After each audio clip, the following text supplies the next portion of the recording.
നബി തങ്ങൾ പറയുന്നു, ആരാണോ സത്യത്തിന് വേണ്ടി പ്രവർത്തിക്കുന്നവരാരാ അവരെന്റെ പ്രിയപ്പെട്ടവരെ മരിക്കുമ്പോ ഈമാനോടുകൂടി മരിക്കുമെന്ന് ഹബീബിന മുഹമ്മദ് മുസ്തഫ സല്ലല്ലാഹു അലൈഹി വസല്ലം. ഞാൻ നിങ്ങളോട് സ്നേഹത്തിൽ പറയാ, നമ്മുടെ ജീവിതത്തിൽ എന്തെല്ലാം പ്രതിസന്ധികൾ വന്നാലും, നമ്മുടെ ജീവിതത്തിൽ എന്തെല്ലാം വേദനകൾ വന്നാലും, നമ്മുടെ ജീവിതത്തിൽ എന്തെല്ലാം നൊമ്പരങ്ങൾ വന്നാലും ഞാൻ നിങ്ങളോട് പറയാ, ഒരിക്കലും എന്റെ പ്രിയപ്പെട്ടവരെ നമ്മുടെ നാവ് കൊണ്ട് കളവ് പറയാൻ പാടില്ല. പ്രിയപ്പെട്ടവരെ, ഒരിക്കലും നമ്മുടെ നാവ് കൊണ്ട് ഒരു ഹർഫ് പോലും എന്റെ പ്രിയപ്പെട്ടവരെ കളവ് പറയാൻ പാടില്ല.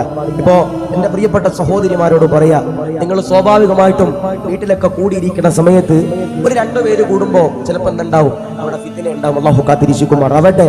നമ്മുടെ നാവ് കൊണ്ട് തോന്നിയ വാസം ഒരാളെ പറ്റിയിട്ടും എന്റെ പ്രിയപ്പെട്ടവരെ പറയാൻ പാടില്ല.